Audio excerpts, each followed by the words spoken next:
Good morning, everyone. Thank you for joining us today. My name is Holly Mexner, and I'm the Executive Director of the Canada-Arizona Business Council. I want to remind everyone that for this webinar, all attendees will be muted. We welcome any questions. Just submit them using the Q&A function, and we'll do our best to get them all submitted to our speakers. Today, we are delighted to host the Toronto Stock Exchange in their first virtual event for the Arizona market. Delilah Panyo, their Vice President of U.S. Capital Formation, is with us, and she will be speaking on the TSX and venture exchanges and how to take a company public no matter what your industry. Since Toronto does have the #1 mining exchange in the world, we are going to dive a little bit further into that industry today. Now, the mining industry was one of the first industry supply chains affected by COVID-19. Western businesses and supply chains are disproportionately reliant on Chinese production for rare earth minerals right now that are essential to the production of advanced electronics and technology. So what do they enable? The next generation of technology that will redefine what countries do and how they're known. These 17 minerals are the building blocks for a new economy. As the old industrial age fades away and the information age is driven by computers and technology that utilize these minerals, North America is losing its hold on this market as so many of these minerals are currently mined in China. In fact, many believe that China is to rare earth what the US was to the steel industry. These minerals are used for much more than just rechargeable batteries and mobile phones. They're used to build communication equipment, wind turbine magnets, GPS, and night vision goggles. So no matter what you do, these elements are now at the core of cutting-edge development. We're going to hear from someone today on the latest regulations in mining and what that can mean for the United States. But first, we're going to hear a few words from our CEO, Glenn Williamson. Glenn? Thank you very much, Holly, and I am thrilled to see these presenters on here. I know each of them very, very well, and I can't thank you enough for being part of this series that Holly is putting on over the next 3 months, which is basically on capital markets, and there is no better way to start than with the Toronto Stock Exchange. So I have to tell you, Delilah, I read the Globe and Mail every single morning, and there it is. TSX poised for strongest earnings rebound since the tech bubble. It doesn't get any better than that. I'm reading through all of this, and you guys are on fire as an exchange. You're absolutely on fire. And it's not just domestically, it's globally. And you know, it's interesting, as you were talking to Lieb a little bit earlier, and obviously Lieb's got some very close ties to Israel, you know, to see your linkages in Israel with your office in Israel as well. It's just fantastic. So I'm beyond ecstatic.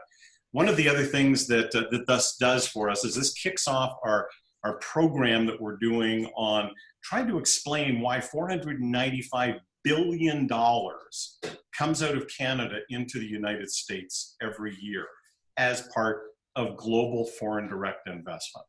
And when you're sitting in a town like Arizona, or a state like Arizona, which, and Delilah, you and I have been doing this for a lot of years, we've been nudging and nudging and nudging, but I believe we are seeing a redistribution of the capital markets decision-making out of cities like New York, Chicago, and even Silicon Valley. And I believe that quality of life is where these people are going to start landing, and where they start landing, things start to happen. And the Toronto Stock Exchange has had a strong foothold here for a good amount of time. And I think we're going to start to see a huge amount of activity. The pension plans out of Canada have been here for a few years, and they've been paying attention. But one of your great exchange listings, Artist REIT, is on fire in this town. They are buying everything, they are developing everything, and they're right up there with Brookfield doing an enormous amount of work. So we're beyond thrilled. And as we watch the mining industry, to Holly's point a little earlier, start to focus down here, it doesn't get any better than Dawn giving us a briefing. So I'm beyond thrilled about that as well. Holly, I'm not going to bore everybody with other stuff, but we continue to work very hard on the border. I am pretty much in daily contact with the Canadian Border Services and Homeland Security. You all saw that we've had this extended to November 21st. However, it's the first time that I have seen both countries show a strong propensity to look at expanding the term essential travel. And that's something that we are working on around the clock. As you already know, if you're Canadian, you can fly down here no problem at all today. You just can't drive across the border. And when you go back, you have to do your 14 days. So I will get out of the way, Holly, and turn this back over to you. And thank you to all our presenters for doing this on behalf of the CABC. Thank you, Glenn. So whether your company mines minerals directly or is developing brand new technology that uses these elements, this next generation of companies can be funded right here in North America. And here to talk to us about that is Delilah Pena. Delilah, thank you for being here today. Thank you so much, Holly and Glenn. I have obviously appreciated our partnership with the CABC for many, many, many years. I certainly miss our road shows, always brilliant, and had never have a problem asking investment bankers and lawyers from Canada to come and visit Arizona for our road shows. So hopefully 2021 we'll be able to kick those back in again. So I just need Holly to let me share my screen. It's saying host disabled attendee screen sharing.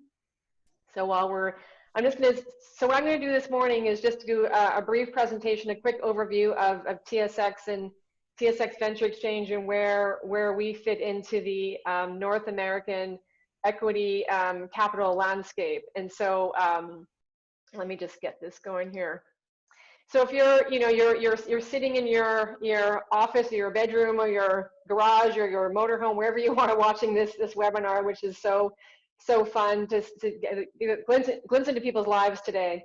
But you're looking for capital and you're wondering, where does this all fit in? And so what's interesting about the North American equity landscape is that there are now more and more sources of capital available. And so the question is, what's the right source for me? Do I know all about each of them and what are the pros and cons? And so what may not be intuitive to people on the call is that you can go public on the Canadian markets at a much earlier stage than what we're seeing in the US. And even in these extraordinary, robust markets, both in Canada and the US, the average size of the deals in the US are still significantly larger, so making most early stage companies thinking that the public markets are not available, but in Canada they actually are. And I'll talk about that.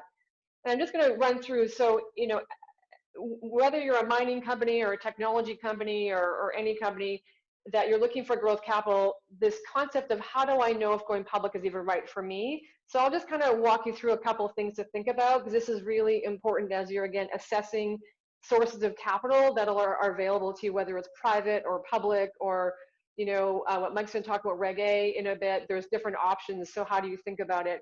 The number one thing about going public is, do you have a reason to be a public company? And of course, the number one reasons that you would think about going public and have the benefit of being a public company is access to capital. Acquisition currency is probably the number one reason that an early stage company is looking to go public, because they can use their stock as currency to buy competitors or technologies. Obviously, incentivizing employees with your stock options is really critical. And that's also really important to think about as as an Arizona company and wanting to bring capital to the state and have it share the wealth, if you will. The ability to be a public company where your employees now have access to those stock, and then also your friends, your family, people in your area can support you as a public company, benefit from your growth, and keep that money in Arizona, right? The second component or thing to think about is, are you ready to go public? So obviously, I'm the first person to say that most companies should never go public. It's a big deal, and it's a strategy for growth that is important to look at.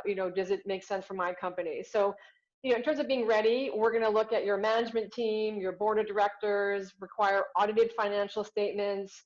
Really looking to make sure that you have those financial internal controls, and that your CEO has the time to do the investor relations, as who's actually working on the business. And then the biggest one is transparency. Are you ready for your financials to actually be out there in the world publicly? I'd also say that no matter what kind of capital you're looking for, all of these are going to be things that are going to be important to think about.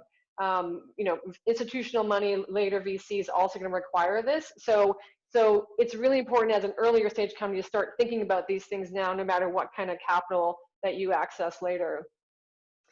Obviously, do you meet our listing requirements? And what I'll just touch on this, then you can go to our guide to listing for more details. But what's unique about the Canadian markets compared to the U.S. Stock exchanges is that our listing requirements are based on the financial fundamentals of the company in terms of revenue, net tangible assets. And if you don't have those, if you're an early stage company, and certainly if you're an early stage mining exploration company, which we have been funding for 170 years, at the earliest, highest risk stage through the public markets is working capital. So we're going to be looking for at least 18 to 24 months of working capital, which will come often on the raise when you do your going public transaction. And then the most important sort of thing to consider is, because you can have every reason to be public, you can be ready to go public, and you can meet our listing requirements, but what's the reality? And this is, can investment bankers get your deal done today? And so that, of course, is what changes, with market timing and sentiment. So certainly if we'd had this conversation in February or in April, we'd be having a very different conversation than what we're talking about today. There's no way that any of us predicted what was going to happen in the markets when we were sitting there closing down our offices. And by the way, you can actually run a stock exchange from your home, turns out. And so, obviously we do have servers and we do have people that had to be around those servers, but basically, we as all the stock exchange staff, including our CEO, working from home.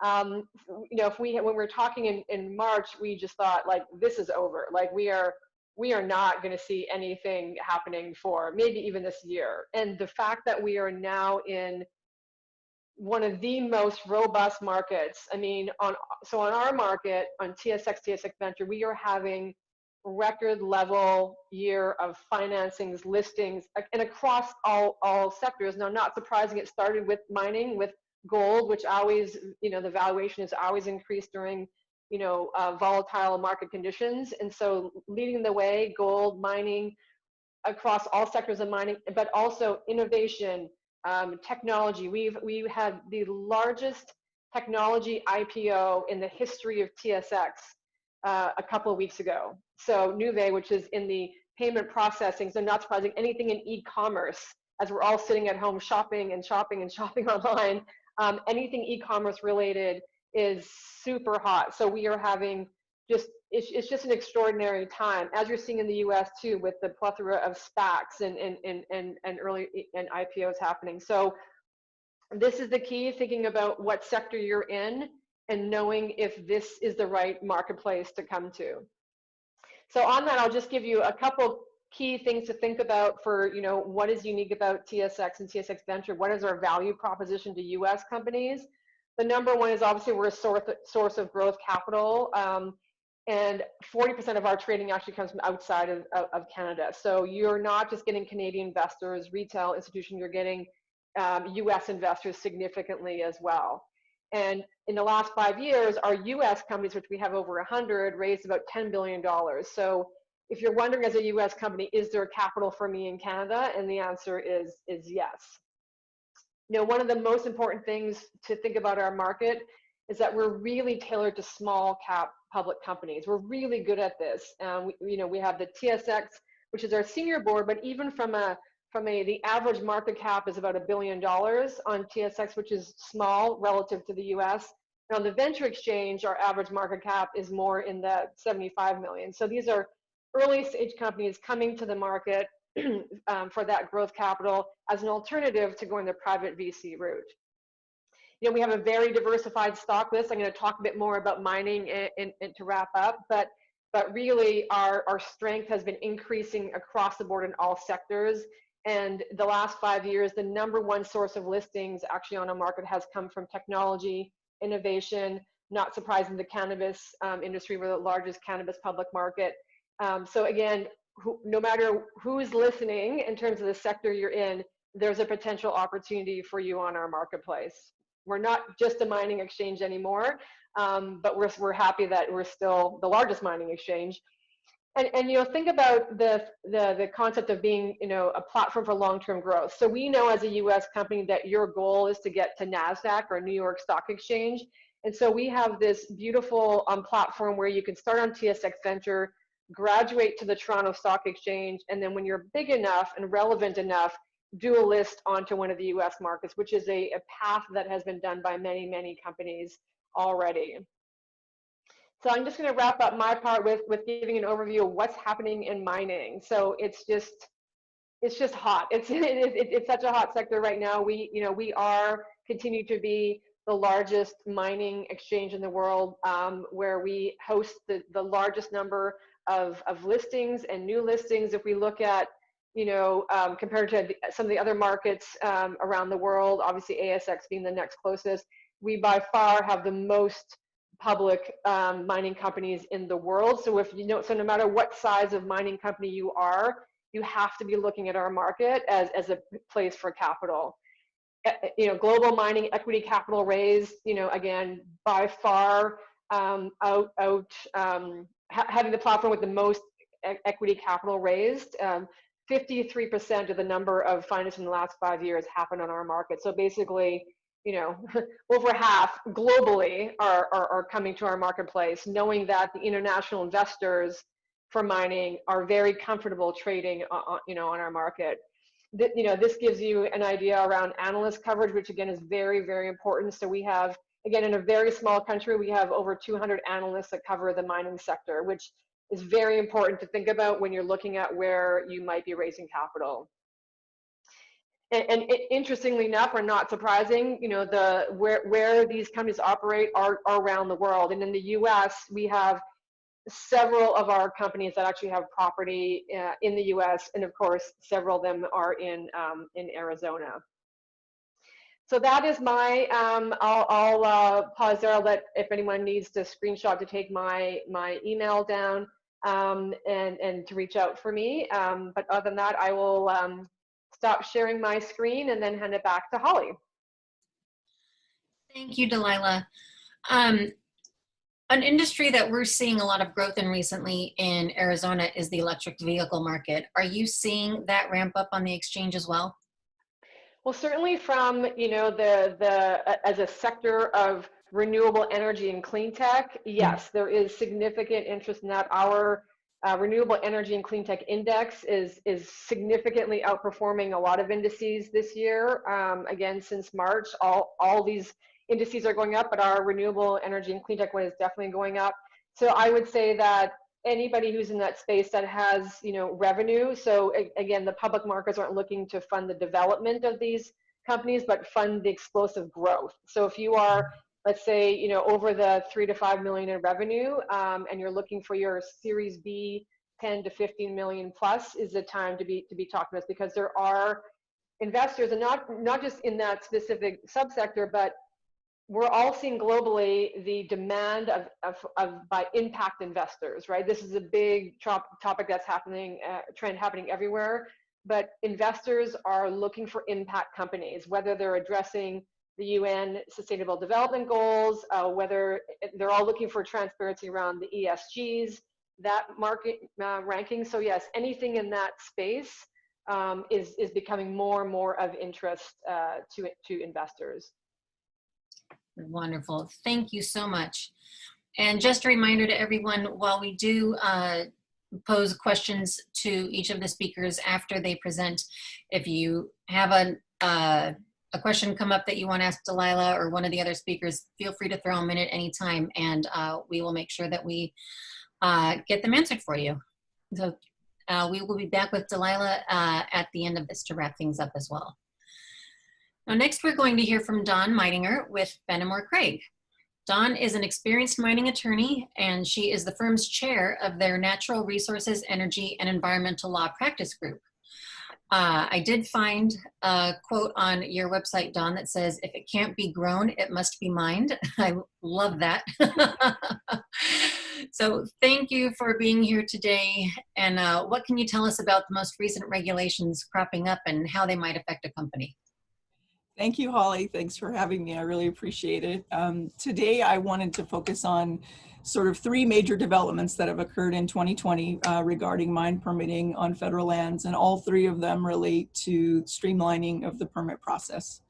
And the reason why this is important, permit streamlining is important, is because the Western states are blessed with mineral resources, but they're not blessed with private land.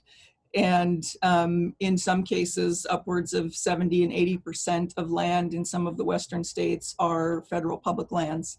In Arizona, we have only 18% of all the land in the state that's private. Nevada is even lesser percentage of private lands. And so, as we all know, anytime the federal government is involved in processes, they tend to go slowly. And most of those federal lands are managed by two federal land management agencies known as the Bureau of Land Management and the United States Forest Service. And both of those agencies in issuing permits for exploration and mining have to go through the processes of compliance with the federal environmental laws to authorize those permits. And so those big three, the big three federal environmental laws are the National Environmental Policy Act, the Endangered Species Act, and the National Historic Preservation Act.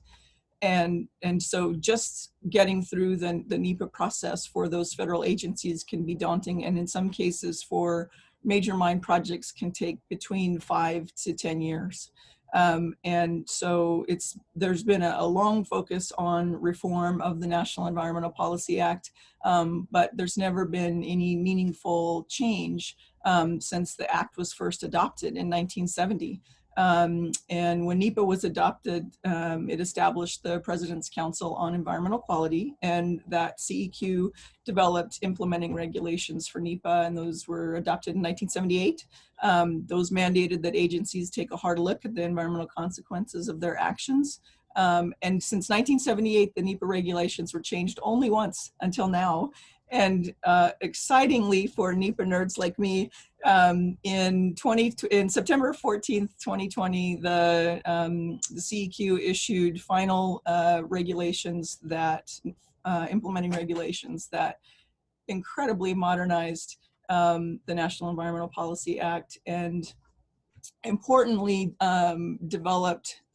provided for mandatory timeframes for completing the NEPA process and for page lengths for NEPA analysis.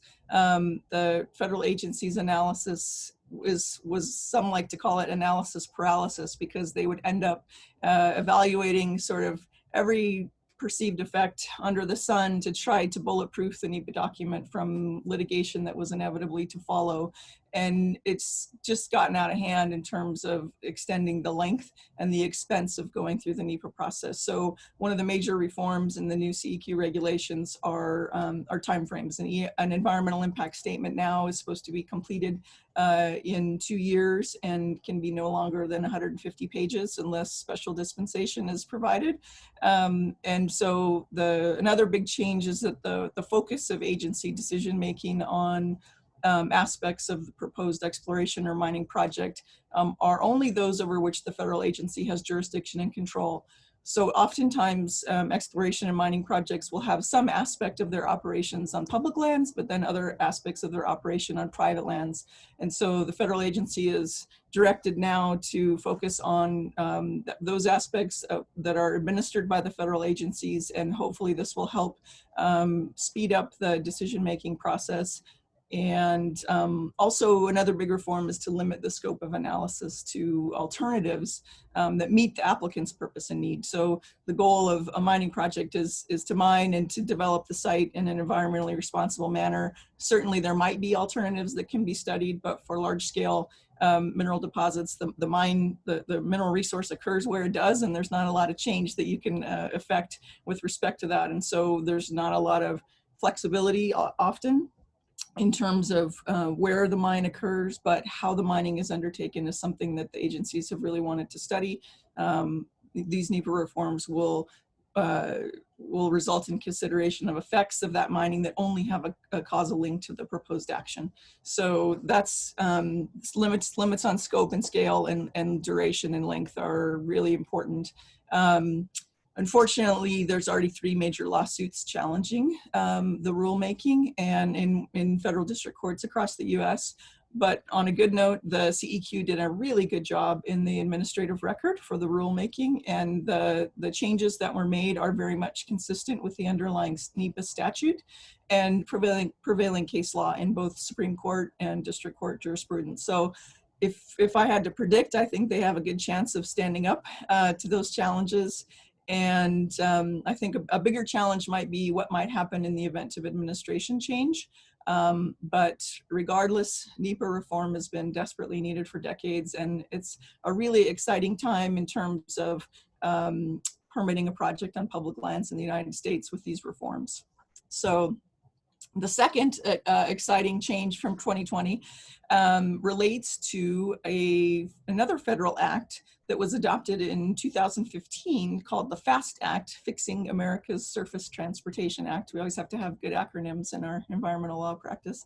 The FAST Act was signed into law in 2015, and it was designed to improve timeliness and predictability for the permitting of covered infrastructure projects. And included among those covered infrastructure projects were non-energy, or energy minerals, sorry, coal, oil and gas, uranium. Non-energy mining was sort of left out in the cold. And under that act, Congress directed all the major federal agencies to get together and figure out how you can fast track permitting of these major infrastructure projects and be accountable for those timely approvals if it's not going fast. And so the act created the use of a permitting dashboard that agencies have to report their progress on and to CEQ, and make sure that they're being accountable for moving projects forward. Participation on the permitting dashboard and the FAST 41 program's voluntary, but the core of it was, let's issue one federal decision for these major infrastructure projects and not make project sponsors have to go through 3 and 4 different federal agencies to get the approvals that they need for their projects. So again, excitingly, in January, the FAST 41 created a Federal Permitting Improvement Steering Council. The acronym for that one is FIPSE. And FIPSE voted on January 15, 2020 to include non-energy mining as a covered sector. So now large-scale mining projects that are over $200 million in investment in size and need permits from 1 or more federal agencies can avail themselves of the permitting dashboard and the expedited treatment that projects that participate in that program will get. I think FIPSE recognized that they can fast track all the infrastructure projects they want, but the raw materials that they need for those projects to facilitate construction come from the approval of domestic mining projects. So they needed to bring domestic mining into the mix there. There are 2 major mining projects now on the federal dashboard: the Midas Gold project, which is going forward in Idaho, and the Pebble Mine. And so hopefully there will be more to come as that group gets more familiar with the inclusion of mining projects in their covered sectors. And the last exciting development is all of the focus on critical minerals, obviously, and you touched on that a little bit at the beginning of the program. But what's interesting, and a lot of people don't know, is that the critical minerals is not new. And the focus on critical minerals actually began in the 1970s and 1980s with 2 federal acts that were adopted. One, the Mining and Minerals Policy Act of 1970, and then the National Materials and Minerals Policy Research and Development Act of 1980. And both of those 2 federal acts have policies to foster the development of domestic mining and to focus on a long-term balance between resource production and the need to develop critical minerals. So a lot of people don't know that, and critical minerals, it's not new, but it's certainly a hot topic right now. And the development of the policy in the US is very important, and it's really been driven forward in this administration. It's kind of started in 2017 with an executive order that President Trump issued that called for the identification of new sources of critical minerals, an increase in exploration and processing, provision of public data to miners so they would know where the minerals are located and could find them, and then direction to streamline permitting and leasing. And that 2017 executive order led to the development of draft and final lists of critical minerals, of what constitutes a critical mineral. That final list was published in 2018. There's 35 minerals on that list, but it does not include more commonly occurring minerals like copper and silver and gold and molybdenum. But what's important about that 35 mineral list is that various reports have concluded that China ranks as the leading global producer of about 16 of the minerals on that list. And the United States is 100% import reliant on 14 of the minerals on the list and 75% import reliant on another 10 of them. So the criticality of a domestic development of those minerals cannot be overstated. After the critical minerals list was published in 2018, in 2019, the Department of Commerce published a substantial report with various calls to action for federal agencies. It included 24 different goals and 16 recommendations to achieve President Trump's executive order objectives. And there's a great Congressional Research Service report that you can Google that was published in mid 2019 that's full of facts and really interesting details. I recommend it highly. And then in just 2 weeks ago, there was a follow-on executive order that President Trump published that declared the nation's reliance on critical minerals from foreign adversaries an unusual and extraordinary threat to national security, and he declared a national emergency to deal with the threat. Certainly profound in terms of what that means and what the scope of that will be, and to see how that will be implemented, particularly throughout the next administration. His executive order 2 weeks ago directed the Secretaries of Interior and Defense and Commerce to investigate the reliance on critical minerals and to submit a very detailed report to the president within 60 days. So that will come out by the time, just after the election. He directed agencies to accelerate and encourage use of historic mining sites and abandoned sites for the recovery of critical minerals. There's a big push to see if rare earth minerals can be recovered out of coal fly ash, as that sector sort of, diminishes in favor of renewables, and so that's interesting. The President Trump directed the Department of the Army and Ag and Interior to accelerate the issuance of permits and completion of projects to expand and protect domestic mineral supply chains, and to report back on how they're going to do that. Directed Department of Interior or Energy to provide funding opportunities and to revise their regulations to protect domestic minerals. And after the executive order came out, President Trump, the White House hosted a post telecom after the executive order was issued, and the message was given loud and clear that the purpose of that executive order was to cut down on permitting delays. They want to try to make domestic mining more competitive. They want to drive mining companies to invest in domestic mining opportunities and make minerals data more publicly available. So it's going to be really fascinating to see if what happens in the years to come, if those policies get implemented in the manner that they're intended, and to see if real and lasting change can be achieved. But I've been doing mine permitting for 25 years, and I don't know of a better time than right now to try to get started on permitting an exploration project or a mining project. I've seen the federal agencies, primarily BLM and Forest Service, embrace these messages and work hard to expedite permitting and to cut down on the delays, because they're expensive and they increase the risk of development in the United States. And I think they realize that, and they're getting it, and they're trying hard to move projects forward. So if I had to pick three things of what to watch in the next administration, watch what happens with respect to the CEQ regulations and litigation, and how they'll be administered in the next administration, and how fast the federal agencies can embrace them and adopt the changes that were established in the new CEQ regs. I do have concerns about mining law reform. Our mining law in this country was established in the late 1800s, and and there's a lot of talk about the potential for change and the requirement of the payment of royalties for operating on federal lands. And then there's been bills introduced in the House and the Senate during this administration, and in an administration change, we may see some of those bills get traction, and so that will be interesting to watch. And then, as I mentioned, how this critical minerals policy gets implemented. There's a great framework for it, and hopefully the agencies that are all involved and directed to take action will do so, and we'll see even more enhancements as time goes on. So with that, I'll take any questions that anybody has. Thank you. You actually hit every question that was already sent to me. Okay. So good job. Great. You know, we obviously we know that President Trump has been a friend to the mining industry during his administration.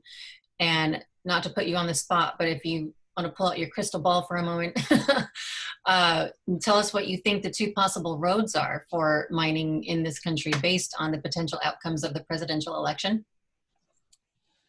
Well, unless the 1872 General Mining Law provides for a right to mine in this country, and that's undeniable, and unless that's changed to a different type of statutory scheme that gives more discretion to the federal land management agencies, I think the future for mining remains sound. It's just going to be sort of business as usual if the CEQ regulations are overturned, or either judicially or through Congressional Review Act proceedings. And I hope that doesn't happen, because there really is a need for reform, NEPA reform, that crosses all sectors, not just mining.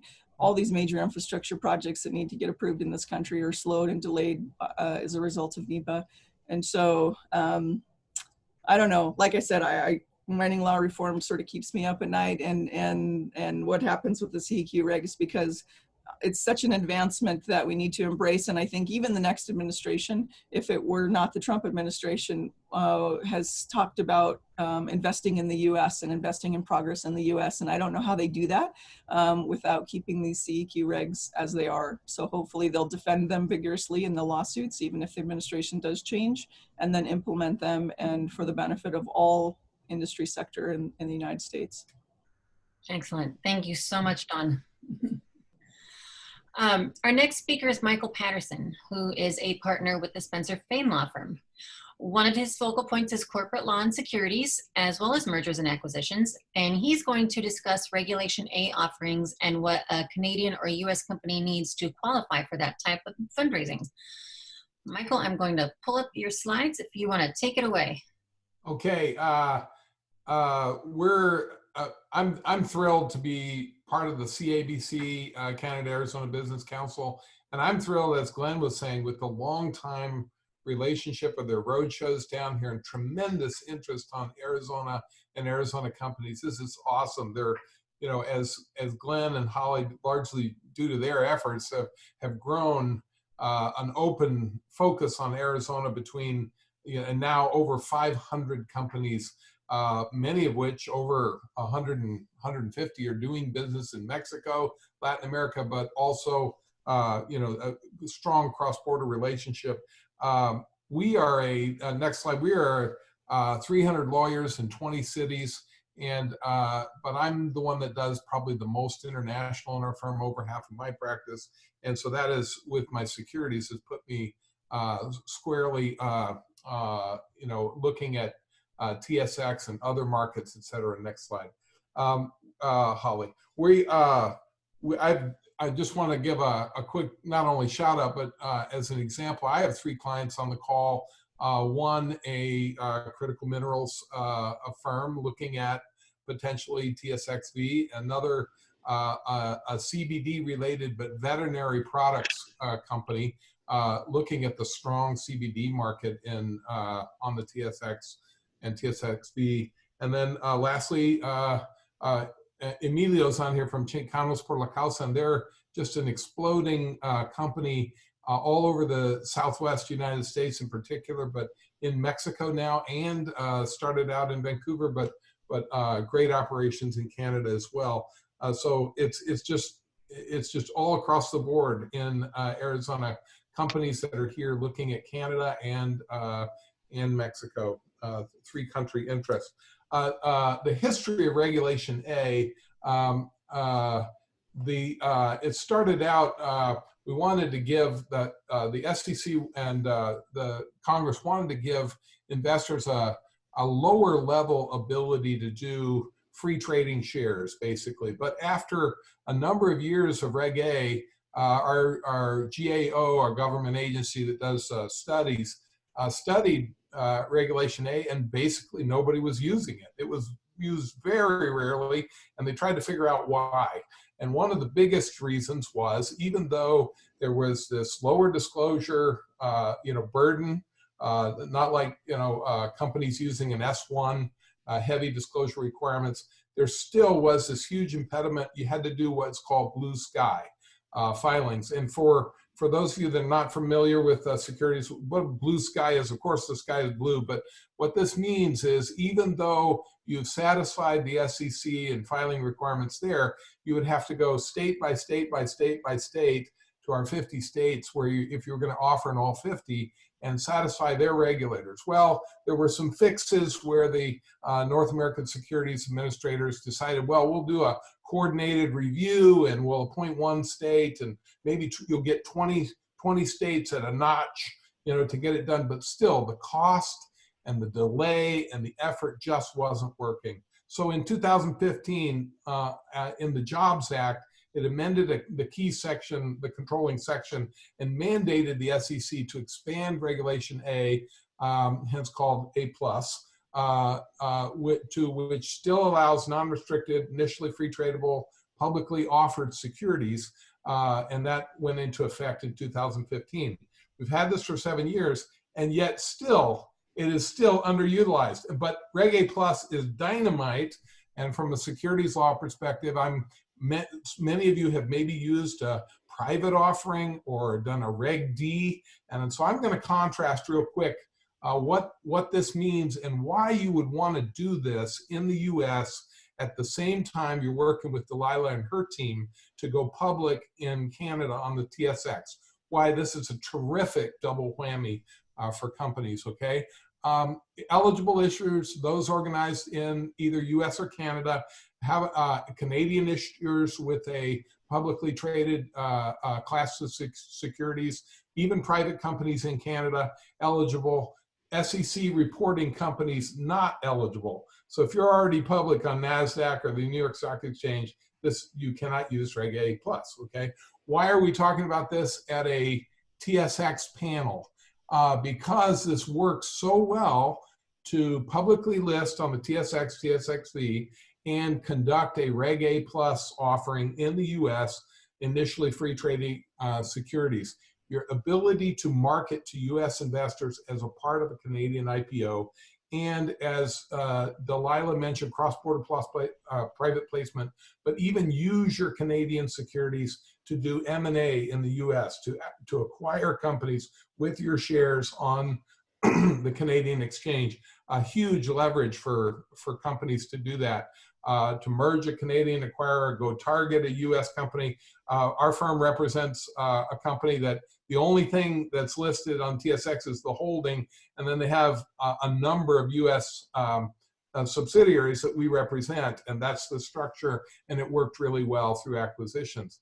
Alternatives in the US while doing a TSX, if you don't do a Reg A+, are something called Reg D, Rule 506 offerings, but you still have to do your blue sky filings for that. Something else called Rule 144A and Section 482, just a reliance on, well, I'm really private, and we normally don't counsel clients to just use that unless you have one really large investor. Now, what is a comparison to a Reg D private placement, which many of you have probably done in the past? In Reg D, advantages would be that you file only a limited notice with the SEC. There's no review for a Reg D offering.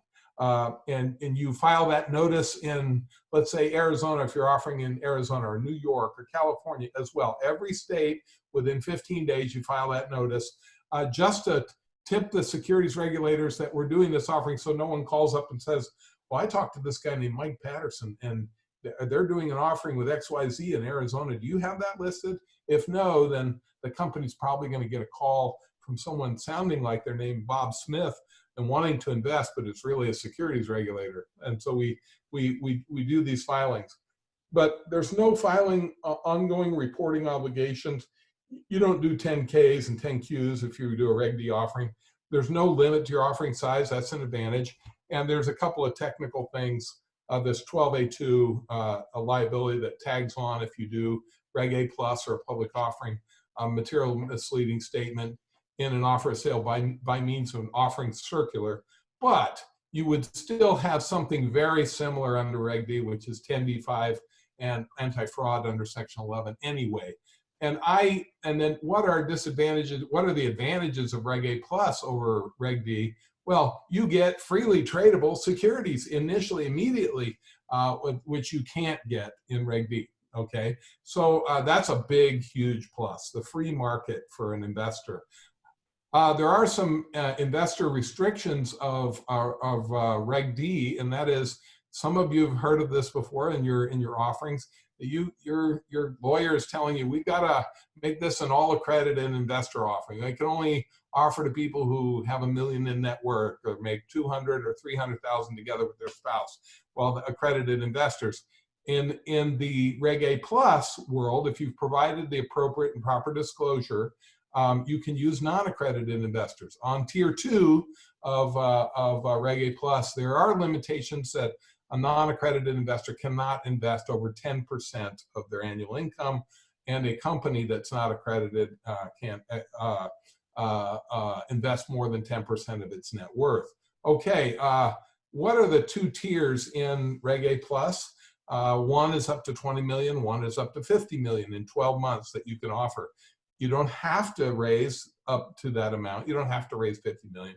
It's an up to limit, but there is a lot of freedom, a lot of ability to raise a lot of money, and particularly in conjunction with a TSX offering, you can really do a great raise between TSX or TSXV.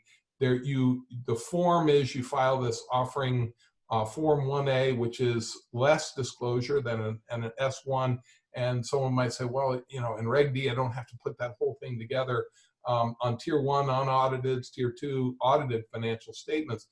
But I would say to someone, look, if you're going to go on the TSX and you're going to fulfill their requirements to be publicly listed, basically there's not a lot of additional disclosure that you're going to have to come up with for Form 1A for Reg A plus. You might as well do it and have your lawyers coordinate and get this done together and give you just that much more freedom for the United States. There is an SEC review of this, so you do need to allot a little bit of time for the SEC to review your document. But if you're of the caliber that you're going to be working with TSX or V, and you're dotting the I's and crossing the T's, you should do well on an SEC review. And this is not months and months. It can happen very quickly if you schedule it well. And no resale restrictions. And on tier 2, there are ongoing periodic disclosures. But again, if you're doing TSX, you're already doing that, so it's not additional cost. Eligible securities: equity, including warrants, and debt, including debt securities convertible into equity, convertible debt, and the Form 1A that you would fill out technically under the Reg A plus fulfills, for those of you who've done OTC, done OTC trading, this satisfies brokers' requirements for 15C211 that they have the information they need so they can make a market for your shares in the U.S. on the over the counter. And last slide here, just to sum it up, you do a public offering listing in Canada on either TSX or TSXV. You have a Canadian prospectus. You do a simultaneous U.S. Regulation A+ offering. minimal additional disclosures if you coordinate this well between your professionals, and you just adjust your timeline a little to make sure you get through the SEC review and are ready to go when TSX goes live. And then you can offer up to $50 million in 12 months to U.S. investors, and shares sold to U.S. investors are qualified by the Canadian prospectus and consequently free tradable over the TSX. And then just my last slide there, Holly, I learned a trick from you, Delilah. If you want to take a screenshot, there's my cell phone number. You can reach me night and day, and my wife doesn't mind. Thank you, Mike, and thank Mrs. Patterson for giving you permission for putting that out there. Just a reminder for everyone, I know we tend to throw a lot of information out on these webinars. This will be available. We are recording it as well. So if you need to get a hold of any of the speakers, of course, you can always reach out to me directly as well. And then the video will be available later today. Our last speaker is Leigh Bellel with Greyhawk Capital. Greyhawk is Arizona's most established and largest venture capital fund. And in addition to being a venture partner there, Leigh is also the president and CEO of the Arizona-Israel Technology Alliance. He is going to talk to us today about what investing in Arizona looks like. Leigh, thank you for being with us. Thank you, Holly. Thank you so much for having me. And Glenn, thanks as well for inviting me on the panel today. And really greatly appreciate your friendship and the incredible work that you do to bolster and boost the economy here between trade between Arizona and Canada. I know that a large focus today has been focused on the TSX, and I think there's some synergies and growing opportunities in the Arizona market as it relates to opportunities in Canada. And I'll discuss a little bit in detail. I know that we're running up close to the hour, so I'll try and keep my comments brief. When companies are looking to list on the Greyhawk side, I'll give a little bit of background to Greyhawk shortly. We've been fortunate to have 6 IPOs, generally on the New York Stock Exchange and NASDAQ. But if we look at, especially in a COVID environment, we're seeing trends in how companies are listing. Is it the traditional S1 way, or are they doing SPACs? And these opportunities and the way that companies are approaching going public, they vary, and the opportunities are growing. And considerations for executive teams and boards, I think they're being a lot more cognizant of alternative ways of being able to raise public capital. Just on the Greyhawk side, I'll focus a little bit on our fund. Greyhawk Capital was established in 1999. We're the most established venture capital fund in Arizona. Currently about $550 million assets under management. Our focus and our primary focus is investing in software companies. These are generally B2B, business-to-business software companies and early growth stage. And these are generally ARR, annual recurring revenue companies, and who are servicing enterprise clients. These companies are generally, they're generating between $2 to $6 million in revenue. So they have a good, strong hand base of customers, and they're looking for primarily capital to grow to that next level. Consistent themes in terms of avenues that we are seeing of interest. Fintech is a strong part of our portfolio. Healthcare, IT, cybersecurity, in addition to a lot of productivity analytics. And we're seeing a lot more now on the marketing technology side, and specifically in the COVID environment with the lack of trade shows, with less opportunities of being able to get in front of customers. That's also a growing vertical that we see. In terms of our focus, we're based in Arizona. We've got portfolio companies primarily in Western United States. So we've got on the East Coast and the West Coast, but primarily we are looking at undercapitalized markets. So these are companies outside of the Bay Area. So we have we've invested close to $60 million into Arizona companies. That's across 18 investments. But we've got portfolio companies ranging anywhere from Southern California, Utah, Arizona, New Mexico, Texas, Colorado, And we see a strong benefit in number one on the valuation side and being able to get discounted valuations if you're going to compare similar companies that we invest in to those coming out of the Bay Area as well. So our focus is being able to serve these companies and find good seasoned management teams. So we do invest in first-time founders as well, and we are generally taking a board seat and assisting these companies with their growth. And I think particularly with relevance to today's conversation, being able, with a company that's doing about 2 million in recurring revenue, and they're looking to be able to explore options in terms of being able to raise public capital and looking at markets to list on. This is an area that I think there's synergies in when you're venture backed, and being able to take expertise and perspective from industry professionals and being able to assist them in, what is the best avenue to do so. And so specifically, I would say with established funds that have strong experience and understand where the pros are, where the challenges may be, in being able to look at potential listings, or maybe not to list, and raising private capital. There's many different things that go into the considerations when it comes to assessing the capital needs and how much to raise and where to raise strategically, what's going to be of best benefit. And I would say for those companies that are in Arizona, whether you fit our profile of investing or of investment or not, we're here as a resource for you. We'd be happy to connect with you.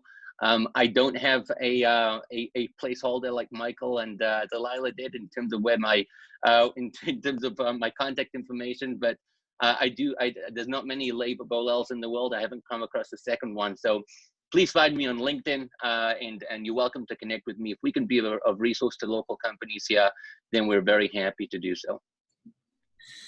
Thank you so much. We really appreciate it. We are almost out of time, so I'm going to give things back to Delilah for some closing comments. Great, thank you, Holly, and thank you to you and Glenn for this opportunity. I think this is a really interesting discussion around different types of capital for all sectors of companies within the marketplace, and probably some that you weren't even aware of.